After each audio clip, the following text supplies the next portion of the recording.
Muy buenos días desde la Asociación Gente para Servir. Les damos la bienvenida a este espacio devocional Tu Palabra para encontrar el camino. Hoy, 20 de mayo del 2025, les invitamos para que continuemos con la lectura de la Biblia en el libro de Daniel, capítulo 5 y capítulo del 7 al 8.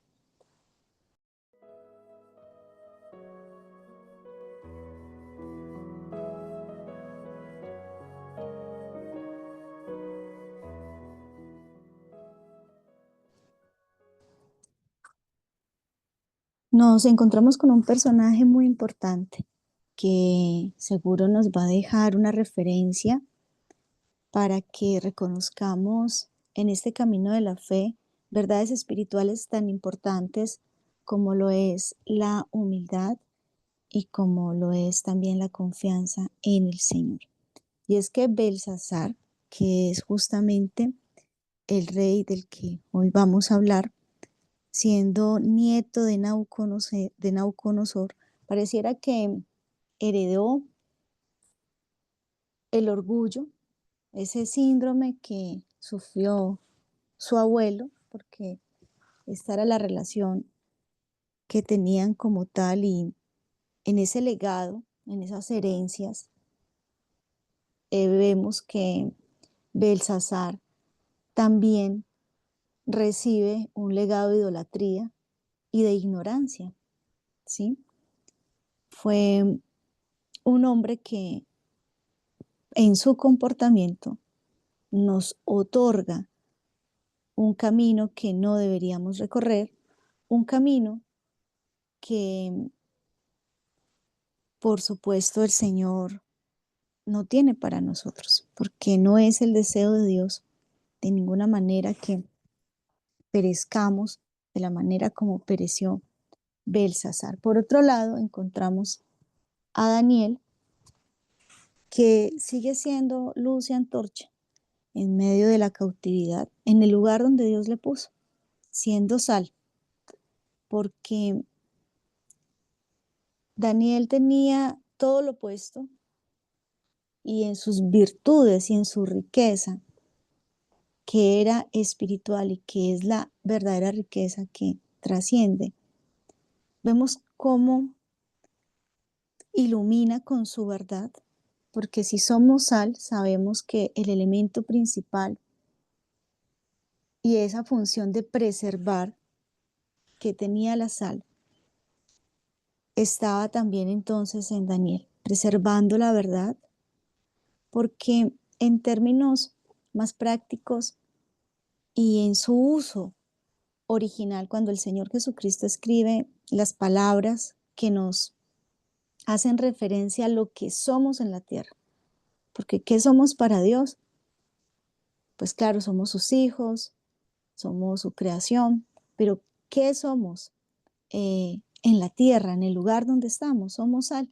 Y cuando el Señor Jesucristo habla de la sal, básicamente esa analogía está referenciada a la conservación, porque un sistema de conservación para esa época, y la más efectiva y la única que había, era la sal.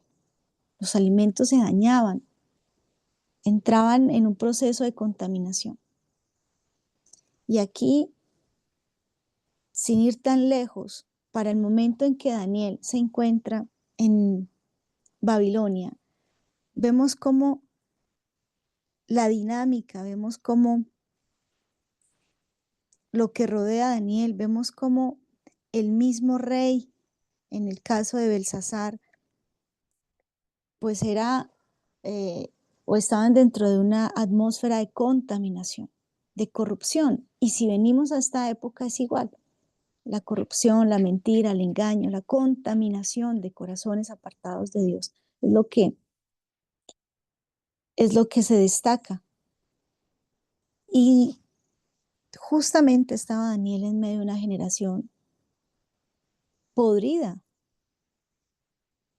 ¿Y qué hace Daniel? Entonces Daniel es luz y es sal en medio de en medio de todo este escenario. Entonces, vamos a ver básicamente en la lectura en el capítulo 5 nos vamos a encontrar con que Belsasar hace un gran banquete y que en ese banquete manda a traer unos vasos y esos vasos eran, eh, digamos que los tenía su abuelo Nabucodonosor porque los había sacado del templo, la casa de Dios en Jerusalén, ¿sí? Esos vasos eran de uso sagrado y en el versículo 4 y 5 habla más puntualmente lo que ocurre y es que pues todos estos invitados a la fiesta bebieron vino, ¿sí? En esos vasos alabaron a los dioses que tenían allí de oro, de plata, de bronce, de hierro, de madera y de piedra. Y en aquella misma hora, porque así lo dice el versículo 5, en ese mismo momento aparecen unos dedos y dice que aparecieron los dedos de una mano de hombre que escribían delante del candelero sobre el encalado de la pared del palacio real y el rey veía la mano que escribía. Por supuesto, entonces Belsasar, un rey, como decíamos al principio, orgulloso, que confiaba en sus dioses, que ignoraba también lo que era sagrado, lo que era santo, pues en su reacción nos encontramos el versículo 6, dice que él palideció, que se turbó, que se debilitaron sus lomos y que sus rodillas daban la una contra la otra, o sea que estaba temblando, ¿sí? Entra en escena entonces Daniel, todo lo opuesto. Vemos que no estaba en ese lugar. Cuando sabemos quiénes somos, sabemos también qué debemos hacer y en qué lugar debemos estar. Y entonces en el versículo 11 nos hablan de Daniel. Dice que la reina le habló a Belsasar y le dijo que no se turbara, que en el reino había un hombre en el cual moraba el espíritu, según ella, de los dioses santos. Y en los días de tu padre, dice el versículo 11, se halló en él luz e inteligencia y sabiduría, como sabiduría de los dioses, al que el rey Nabucodonosor, tu padre, oh rey, constituyó jefe sobre todos los magos, astrólogos, caldeos y adivinos, por cuanto fue hallado en él un mayor espíritu y ciencia y entendimiento, para interpretar sueños y descifrar enigmas y resolver dudas. Esto es en Daniel, al cual el rey puso por nombre Belsasar. Llámese pues ahora a Daniel y él te dará la interpretación. Pero cuando vemos más adelante la interpretación, uno diría, no, es que Daniel sí que era un hombre sabio, sí que era un hombre inteligente y nos admiramos y nos quedamos con la interpretación de los sueños de Daniel, pero es que lo que Daniel tenía era la verdad de Dios, que es lo que nos ayuda a preservar, que es lo que nos ayuda a ir en contra de una dinámica del mundo que cada vez es más oscura, que cada vez es más inmunda. Y es que Daniel tenía la capacidad de ver lo que hoy nosotros también podemos ver por el Espíritu Santo. Y es reconocer qué está mal y qué está bien. Porque es que Belsasar el rey no distinguía entre lo que era bueno y entre lo que era malo. Belsasar no sabía qué era la humildad porque no reconocía que todo lo que tenía y todo lo que era Dios se lo debía. Porque más adelante, si ustedes siguen leyendo, nos encontramos con que Daniel le hace un primer reconocimiento a este hombre que vive en la ignorancia de su orgullo, en la ignorancia de su vanidad. Porque dice, después de contarle y recordarle a Belsasar que su abuelo, por supuesto aquí es tomado como padre, teniendo presente que así se hace referencia como al vínculo que había. Pero Daniel le hace como una especie de resumen y le recuerda que Nabucodonosor, en su grandeza, en su gloria, en su majestad, tuvo que entrar en una condición tal hasta reconocer quién era Dios, hasta que se humillara. Y dice que Daniel le recordó a este rey en el versículo 20 que el corazón de su abuelo había sido tan soberbio y que su espíritu le generó tanto, que su espíritu se endureció por causa del orgullo, que entró en la locura de su mente y que se hizo igual a los asnos del monte y a las bestias que estaban en el monte. Y le recordó esto y en el versículo 22 dice, y tú, su hijo Belsasar, ¿no has humillado tu corazón sabiendo esto? Y aquí entonces viene cómo Daniel nos recuerda y cómo nosotros tendríamos que ser como Daniel, reconociendo que en la soberbia, pues por supuesto no hay oportunidades de estar cerca de Dios. Y que el mismo Señor Jesucristo en Lucas 14:11 dijo, porque cualquiera que se enaltece será humillado, y el que se humilla será enaltecido. Ahora, Jesús nos aconseja en su palabra, él mismo como maestro por excelencia, en sus predicaciones. Nos dice que no nos apresuremos a buscar la honra del mundo. ¿Qué quería Belsasar cuando invita? Dice que a 1000 de sus príncipes y que los invita a un gran banquete. ¿Por qué lo hace? Porque de alguna manera en ese momento mostrar todo el poder, mostrar toda su gloria, también es buscar honra. Cuando vamos a las palabras de nuestro Señor Jesucristo que nos confirman y que nos sellan la importancia, en Lucas 14, del 7 al 9 dice que observando cómo escogían los primeros asientos a la mesa, refirió a los convidados diciéndoles, cuando fueres convidado por alguno a bodas,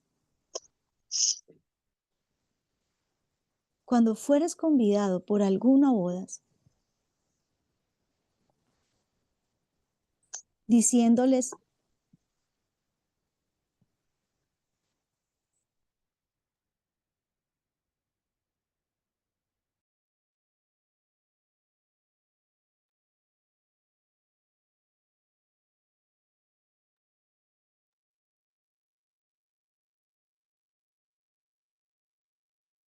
no te sientes en el primer lugar, no sea que otro más distinguido que tú esté convidado por él. Y viendo el que te convidó a ti y a él te diga, da lugar a este, y entonces comiences con vergüenza a ocupar el último lugar. Y es que hay mucha ansiedad. Y la ansiedad que está trayendo queja actualmente en el creyente y en este tiempo existe por un afán desenfrenado.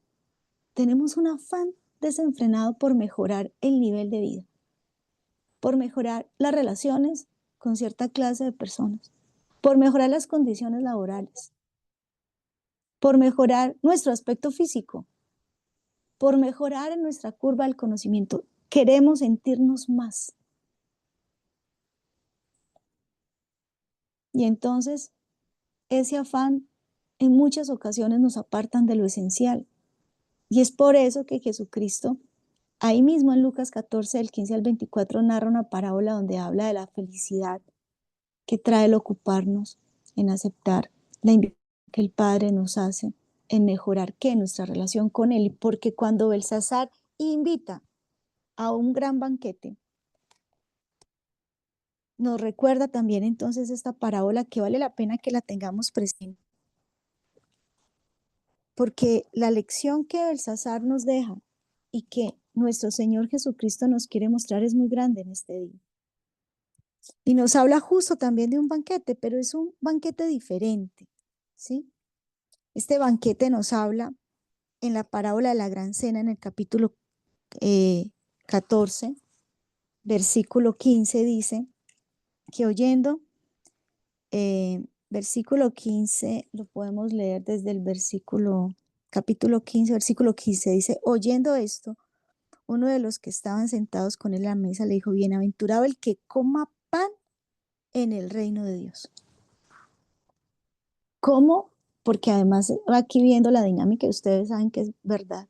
Hoy en día hay unas fiestas y muy de moda, por ejemplo, cuando muestran anteriormente, cuando una mamá estaba embarazada y no se sabía, pues primero ni se sabía que iba a tener si niño ni, eso se sabía cuando ya, pues la mamá diera a luz. Luego, pues la ecografía y ahora pues hay todo un boom. Pero todo esto por mostrar, entonces ahora hay una cantidad de celebraciones, de fiestas. Y muchas de esas celebraciones y muchas de esas fiestas y muchos de esos banquetes es para demostrar que somos mejores que otros. Pero esta cena de la que habla el Señor Jesucristo es muy diferente, porque viene fruto de aquel comentario que hace este hombre allí con él diciéndole bienaventurado el que coma pan en el reino de Dios. Y es que recordemos de nuevo acerca del pacto de sal. Comer con alguien en ese momento, yo creo que hoy también para el oriental es muy importante, porque no se come con cualquiera, pues de fidelidad, porque cuando yo como con alguien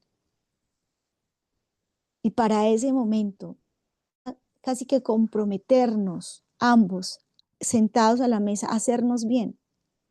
Y también esa era la intención de Belsasar. Belsasar tenía la intención de hacer pactos, porque si eran mil de sus príncipes, porque ninguno de estos príncipes lo fuera a traicionar. El comer juntos era generar confianza.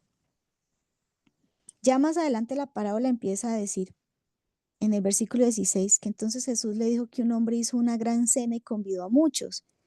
Y a la hora de la cena envió a sus siervos a decir a los convidados, venid, que ya todo está preparado. Y todos a una empezaron a excusarse. El primero dijo, he comprado una hacienda y necesito ir a verla, te ruego que me excuses. El otro dijo, he comprado 5 yuntas de bueyes y voy a probarlos, te ruego que me excuses. El otro dijo, acabo de casarme, por tanto no puedo ir. Y vuelto el siervo, hizo saber estas cosas a su señor. Entonces, enojado el padre de familia dijo a su siervo, ve pronto por las plazas y a las calles, a las ciudades, y trae acá a los pobres, a los mancos, a los cojos, a los ciegos. Y dijo el siervo, Señor, se ha hecho como mandaste y aún hay lugar. Y dijo, y dijo el Señor al siervo, ve por los caminos, por los vallados, y fuérzalos a entrar para que se llene mi casa. Porque os digo que ninguno de ellos, de aquellos hombres que fueron convidados, gustará de mi cena. Ahora, hay un banquete servido para salvación, para que disfrutemos de ese pacto de bendición que el Señor tiene para nosotros. De hecho, el Señor Jesucristo dijo, yo estoy a la puerta y llamo, si alguno oye mi voz y abre la puerta, entrará a él, cenaré con él y conmigo. Y este versículo está dentro de un marco muy crítico, y para mí está dentro del marco crítico de los complejos de Belsasar y de Nabucodonosor, con una iglesia orgullosa, porque es que usted lo ve en Apocalipsis. Cuando dice, venga, me sacaron, de la iglesia me sacaron, ustedes que dicen que son una iglesia muy rica, ustedes que dicen que son unos bendecidos, que no les falta nada y ustedes no saben que son unos miserables, pobres, desnudos. Esto lo dice la Biblia en Apocalipsis 3. Y yo les aconsejo que en verdad tengan confianza en la verdadera riqueza, que soy yo, me pueden dejar entrar, quiero comer con ustedes, quiero hacer un pacto de sal, un pacto de bendición. porque ustedes no tienen comunión conmigo, tienen comunión con su soberbia, con su altivez. En eso se caen, por causa de la religiosidad también, y por causa de las dinámicas de este mundo donde ahorita lo importante es aparentar, ¿sí? Donde lo importante y eres un bendecido, ¿sí? Si tienes carro, casa y beca, donde eres un bendecido porque en el caso de las mujeres, pues tienes la oportunidad de ser empresaria, de ser mamá, de estar 5 horas en el gimnasio. No, listo, hablemos de mejorar, porque mejorar implica un esfuerzo, un sacrificio. Y ocupar los primeros lugares demanda una inversión de recursos en muchos sentidos. Pero ¿cuánto estamos invirtiendo en nuestra relación con Dios? El Señor está buscando quién se siente a la mesa y tenga una relación con Él de manera permanente. Porque es que son muchos los invitados, pero pocos los que tienen tiempo de recorrer el camino de bendición que Él nos muestra a través de su Hijo Jesucristo para llegar a su presencia. Y el Señor nos está llamando hoy. Ya no podemos sacarle excusas ante la invitación que Él nos está haciendo. No sea que llegue el día en el que veamos la mano en la pared que dice Mene, Mene, Tekel, Uparsil. Es que yo, Mene, Mene, Tekel, Uparsil, hablando de la sabiduría que tenía Daniel. Pero en últimas, eso es arameo. O sea, la escritura en la pared representa lo que usted tiene en sus manos para leer, se llama la Biblia. Este Belsasar no sabía nada de la palabra de Dios, y menos del escrito está. Para Daniel, venga, pues es que eso yo lo conozco. Es que yo lo he leído. Y ahí es donde yo tomo el escrito está y lo llevo a la práctica todos los días. Venga, pero es que el Señor escribió en su palabra. Lo reconozco. Y también sobre esto, a todos nos van a pesar el corazón. Que no nos hallen faltos, porque más adelante nos damos cuenta qué le pasó a Belsasar. La herencia espiritual del conocimiento que había recibido Daniel le sirvió para hacer luz, para hacer sal en medio de una generación que se creía rica, que se creía poderosa y en verdad era una generación llena de miseria porque no conocía a Dios, porque no confiaba en Dios. Y uno se encuentra con un rey, por ejemplo, tan diferente a este, y se los dejo como tarea en el Salmo 21, porque aquí en el Salmo 21 nos encontramos con un rey que confía en el Señor. Y en el versículo 1 y 2 dice, el rey se alegra en tu poder, oh Jehová. Mire qué diferencia. ¿En qué se alegraba Belsasar? En lo que tenía, en su placer, en su orgullo, en su soberbia. Pero aquí hay un rey diferente en el Salmo 21, para que miremos el contraste. Dice que en qué se alegra, en el poder de quién, de Dios. En tu salvación, ¿cómo se goza? Le has concedido el deseo de su corazón y no le negaste la petición de sus labios. Aquí está hablando David en tercera persona, ¿sí? David habla de él en tercera persona y de los resultados de confiar en Dios siendo ya rey. Pero todos sabemos que David no nació en una cuna real. Él era pastor de ovejas y se caracterizó por ser el más pequeño de toda la familia. Pues no solamente en lo físico, sino también en cuanto a su labor, a su oficio. Sin embargo, el corazón del rey que vemos aquí en el Salmo 21 era el mismo corazón del pastor, reconociendo no su poder, sino el poder de Dios. Era el mismo corazón con el que enfrentó al oso y al león, el corazón con el que un día peleó contra Goliat y con el que había tenido también la victoria al enfrentar otros ejércitos. El gozo de David era el resultado de su confianza en el Señor. No, no como este Belsasar que confía en lo que le dejó su abuelo en un imperio, en su riqueza. David estaba convencido no de su fuerza, sino del poder del Altísimo. Por eso, tal y como lo dice 1 Samuel 16:7. Y el Señor respondió a Samuel, no mires a su parecer ni a la altura de su estatura, porque yo lo desecho, porque no es lo que el hombre ve, porque el hombre ve lo que está delante de sus ojos, más el Señor ve el corazón. Ojo que el Señor ve el corazón y pesa el corazón, no se lo pesó a Belsasar. Luego vamos a ver cómo pesa el corazón. Bueno, en otra oportunidad. ¿Cómo pesa Dios el corazón?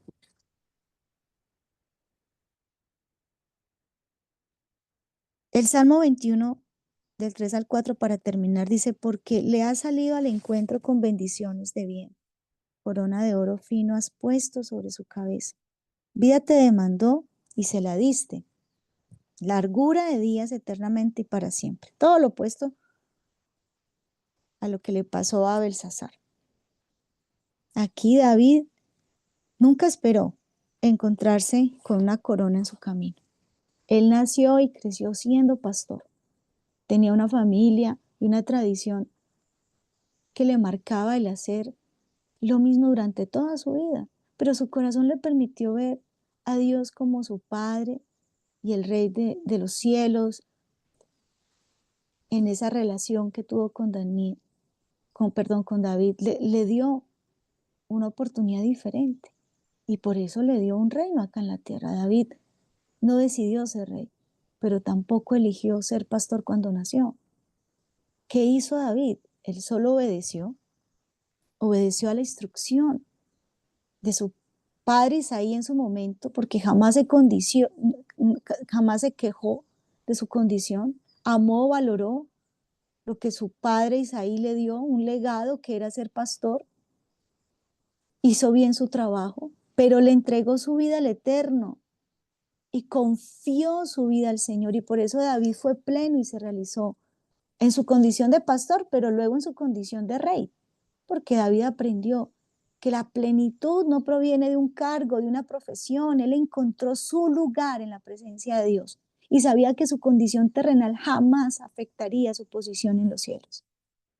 Efesios 2:6 dice, y con él nos resucitó y con él nos sentó en los lugares celestiales en Cristo Jesús. Hay un lugar de bendición, pero también hay un lugar de maldición. ¿Cuál ocupó al final Belsasar? Lo encontramos en la lectura. Esa misma noche fue muerto Belsasar. ¿Largura de días? No, no, no. Su necedad lo mató antes de tiempo. Y ahí dice que Darío de Media tomó el reino siendo de 72 años. Imagínese un joven, fue derrotado, un hombre ya de edad adulta,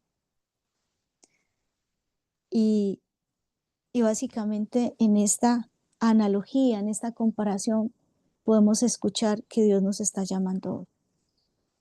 Vamos a orar, vamos a pedirle al Señor que tome nuestro corazón en este día y que su palabra se quede en medio de nosotros para que veamos su gloria y le demos gloria.